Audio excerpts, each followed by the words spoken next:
பின்னும் கர்த்தருடைய தூதனானவன் அவளை நோக்கி, நீ கர்ப்பவதியாயிருக்கிறாய், நீ ஒரு குமாரனை பெறுவாய். கர்த்தர் உன் அங்கலாய்ப்பை கேட்டபடியினால் அவனுக்கு இஸ்மவேல் என்று, அப்படின்னா ஏற்கனவே ஆசீர்வாதம் இல்லாத அனாதையை போல் நீ இருந்தாய், நீ அடிமையாய் இருந்தாய். ஆனா நீ எல்லா அடிமைகளைப் போல அல்ல, ரொம்ப பர்ஃபெக்ஷனா நீ இருந்த. உன்னுடைய நாச்சியாரே உன்னை பார்த்து பிரமிக்கிற அளவுக்கு நீ ரொம்ப நல்லா இருந்த நீ. ஆனா ஒரு பிளஸ்ஸிங், ஒரு ஆசீர்வாதம்னு ஒன்று வந்த உடனே உன் மனசு, உன் சரீரம் எல்லாமே மாறிடுச்சு. ஆனா நெக்ஸ்ட், ஏற்கனவே சாராய் உனக்கு கொடுத்த அந்த பிளஸ்ஸிங்கை தவிர நான் உனக்கு ஒரு பிளஸ்ஸிங்கை தருவேன். ஆனா சாராய் கொடுத்த அந்த பிளஸ்ஸிங்ல நீ தவறுன. சாராய் கொடுத்த அந்த பிளஸ்ஸிங் வரும்போது நீ பெருமைப்பட்ட. சாராய் கொடுத்த அந்த பிளஸ்ஸிங் வரும்போது நீ எல்லாரையும் அற்பமா நினைச்ச. ஆனா நான் உனக்கு அடுத்து தரப்போகிற அந்த ஆசீர்வாதத்துல நீ நல்லா இருக்கணும் அப்படின்னா, நீ பெருமைப்படாமல் இருக்கணும்னா, அந்த ஆசீர்வாதம் உனக்குள்ள தக்க வைக்கப்படணும்னா நீ என்ன பண்ணணும் அப்படின்னு சொன்னா, இப்ப போய் நீ அடங்கிரு. பிரதர், சிஸ்டர், இன்னைக்கு நிறைய பேர் அந்த சத்தத்தை கேட்கிற ஆண்டவருடைய பிள்ளைகளை கர்த்தர் அடங்கி இருக்க பண்ணுற. நீ அடங்கி இருன்னு கர்த்தர் சொல்றாரு. இந்த துன்பத்தை எல்லாம் நீ சகிச்சுக்கோ, இந்த வேதனையெல்லாம் தாங்கிக்கோ, இந்த பாடுகளை எல்லாம் சகிச்சுக்கோ.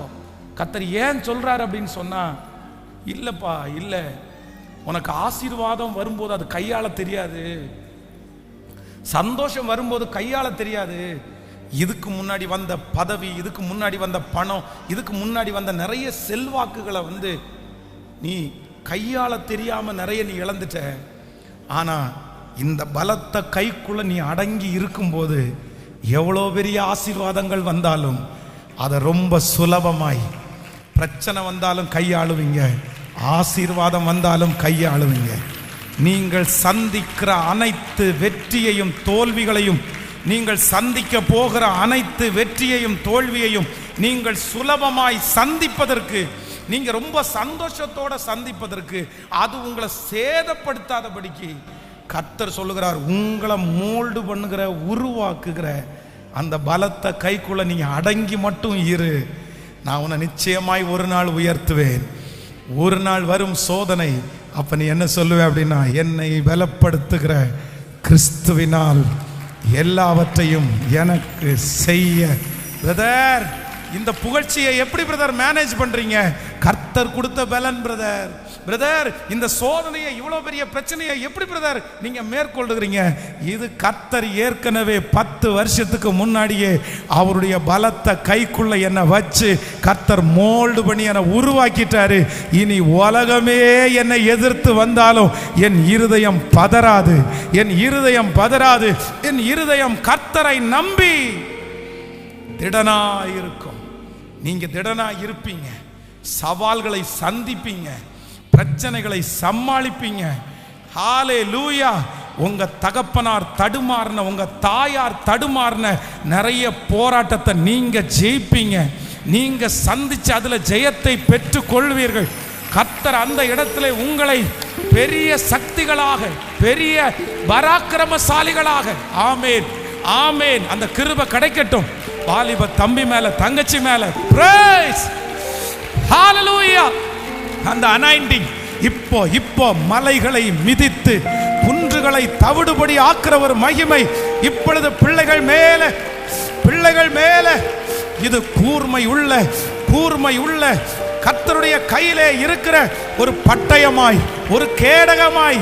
Thank you Jesus, thank you Jesus. Praise praise praise. அடங்கி இருக்க அந்த பவர், அந்த வல்லமை, இப்பொழுது அந்த வலிமை உடைய பிள்ளைகளுக்கு பெருகட்டும். ஹல்லேலூயா. முன்மாரியை ஊற்றும், பின்மாரியை ஊற்றும். Thank you Jesus. ஏற்ற காலத்தில் அவர் எங்களை உயர்த்தும்படிக்கு, ஏற்ற காலத்தில் அவர் எங்களை உயர்த்தும்படிக்கு அவருடைய பலத்த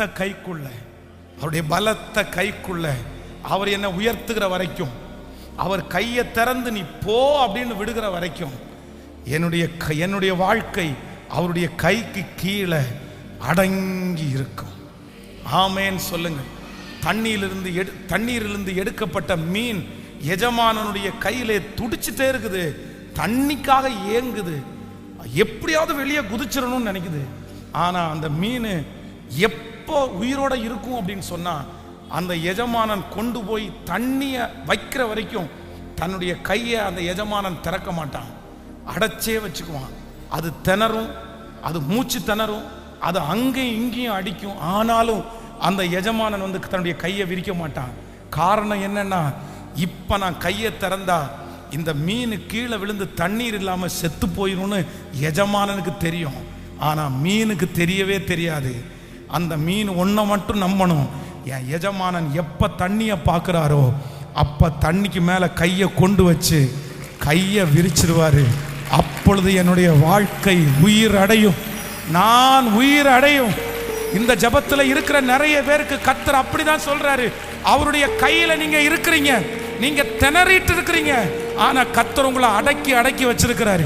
கர்த்தர் உங்களை குட்டிட்டே வச்சிருக்கிறாரு. கர்த்தர் அவமானத்தின் மேல அவமானம், நிந்தை மேல நிந்தை, பாடுகள் மேல பாடுகள். இயேசுவே என்னை கைவிட்டீரா, எனக்கு மூச்சு திணறுது ஆண்டவரே, என்னால சகிக்க முடியல, என்னால உள்ள இருக்க முடியல, என்னால இருட்டா இருக்குது, என்ன தூக்க மாட்டீங்களா, என்ன நிறுத்த மாட்டீங்களா? ஆனா நான் நம்புகிறேன், ஏற்ற காலத்தில் அவர் உங்களை உயர்த்தும்படிக்கு அவருடைய பலத்த கைக்குள்ள அடங்கி இருக்கிற நீங்க, இயேசு உங்களை கொண்டு போய் அந்த வெற்றிக்கு நேராய் விடுவார். அவருடைய கை ஒரு நாள் திறக்கும், அவருடைய கைகள் ஒரு நாள் திறக்கும். Thank you Jesus. ஹalleluya, ஹalleluya. என் கர்த்தர் நல்லவர், என் கர்த்தர் நல்லவர். என் கருவை உம்முடைய கண்கள் கண்டதற்காய் ஏற்ற காலத்தில் அவர் எங்களை உயர்த்தும்படிக்கு அவருடைய பலத்த கைக்குள்ள நான் அடங்கி இருக்க போகிறேன். எல்லாருடைய கரங்களையும் தட்டி ஆமென்.